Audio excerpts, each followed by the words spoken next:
उत्तर प्रदेश विधानसभा चुनाव 2022 में करारी हार के बाद अखिलेश यादव और उनके सहयोगी दल रालोद पर सभी की निगाहें लगी हुई है।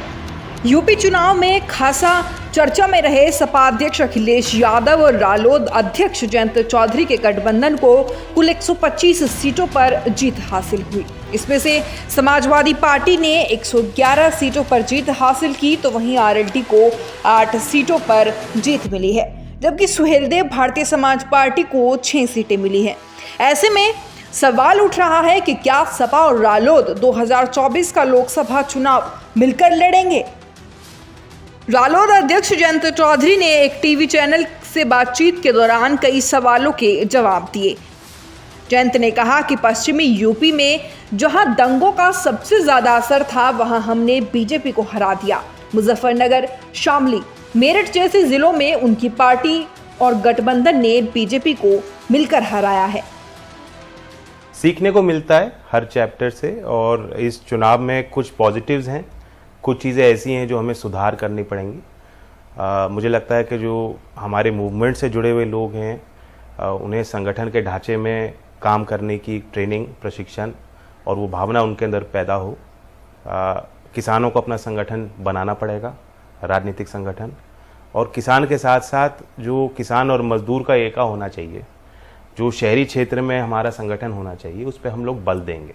बाकी आप ठीक कह रहे हैं, हम चुनाव हारे भी हैं क्योंकि जिस मकसद को हम पूरा करना चाहते थे, उत्तर प्रदेश में जो एक बड़ा बदलाव लाना चाहते थे, उसमें हम कामयाब नहीं हुए।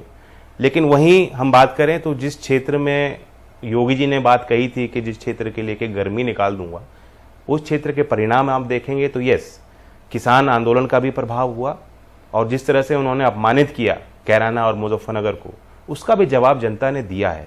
कैराना पलायन का एक बिल्कुल यूजलेस मुद्दा, जो मुद्दा ही नहीं है, उसे मुद्दा बनाने की फिर दोबारा कोशिश की गई। वहीं से बीजेपी के कैंपेन की शुरुआत हुई, लेकिन उस जिले के 3 सीटों पे गठबंधन जीता है। जिस नेता ने भारतीय जनता पार्टी के ध्रुवीकरण को पैदा करने के लिए पूरा जोर लगाया, पूरी ताकत लगाई, हिंदू मुसलमान करने की कोशिश की, इस पूरी बेल्ट में वो हारे हैं। तो ये भी एक सफलता है। जयंत चौधरी रालोद अध्यक्ष ने कहा कि ये लोग कैराना में पलायन का मुद्दा लेकर आए थे और वहां भी हमने बीजेपी को हराया है। जयंत ने कहा कि हमने कोई इधर उधर की बात नहीं की, हमने भाईचारा जिंदाबाद का नारा दिया। जयंत ने इसी के दौरान कहा कि बसपा का चुनाव नहीं लड़ पाना भी हार की वजह रहा। हमने इस चुनाव में बहुत कुछ सीखा है। लोग बीजेपी से नाराज थे पर गठबंधन को वोट नहीं दिया। उन्होंने साफ कहा कि अगला लोकसभा चुनाव भी अखिलेश यादव के साथ ही लड़ेंगे। एक पॉजिटिव मैसेज लेके हमने चुनाव लड़ा, हमने कोई इधर उधर की बात नहीं कही, हमने भाईचारा जिंदाबाद का नारा लेके हमने चुनाव लड़ा, और हर कास्ट का, हर बिरादरी का वोट हमें मिला है। बिल्कुल लोकसभा के चुनाव में, क्योंकि ये एक अलग चुनाव है और अलग फैक्टर्स को लेके हमें चलना पड़ेगा और नए समीकरण भी हमें बैठाने पड़ेंगे। तो अभी से हमें लगना है, और अभी से और भी जो लोग, जो ऐसी ताकतें हैं जो जमीन में काम कर रही हैं, उनको भी जोड़ने का प्रयास हमें करना चाहिए। यानी आप और अखिलेश जी साथ में हैं लोकसभा चुनाव में? मैं तो खुल के कह रहा हूँ। खुल के क्या कह रहे हैं जी? आप जो कहा कि अभी चुनाव साथ लड़े हैं, और अगले लोकसभा चुनाव के पहले भी हम लोग बैठेंगे। अभी से हम तय करेंगे कि कैसे लड़ा जाए, और वो समीकरण जो आज हम नहीं बना पाए सामाजिक, उसे बनाएंगे। जयंत चौधरी ने कहा कि हम मानते हैं हम अपनी बात जनता तक नहीं पहुंचा पाए, लेकिन चुनाव में 80 बनाम 20 भी नहीं हुआ। संगीत सोम, उमेश मलिक, सुरेश राणा सब चुनाव हारे हैं। किसान आंदोलन का भी असर देखने को मिला है। बहुत सी सीटों पर हम 500 से भी कम वोटों से हारे हैं। और डिस्करेक्ट नहीं होता तो 80-20 और मतलब धमका के जिस तरह से वोट लिया गया, या मतलब एक डाइवर्जनरी टैक्टिक हो जाती है चुनाव में। आप देखते हो कि वहाँ ऐसे इश्यूज आ जाते हैं जिसका कोई लेना देना नहीं है, जिसका कोई वास्ता नहीं है, लेकिन वो इसलिए लाए जाते हैं ताकि आदमी का मन बदले, कोई डाइवर्जन आ। सच्चाई ये भी है कि जिस तरह से इतना लंबा चुनाव हो जाता है, वोटर भी थक गया था।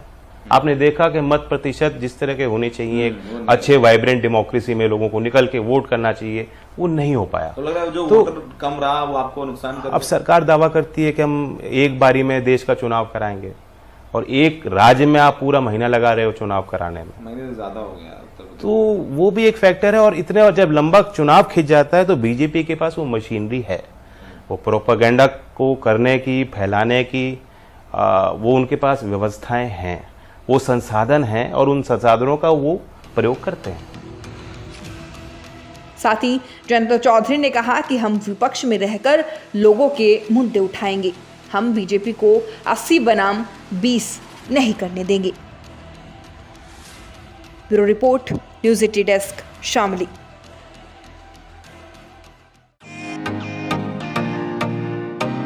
फेसबुक और यूट्यूब के बाद अब आपका पसंदीदा चैनल न्यूज़ 80 डेली हंट पर भी फॉलो करें।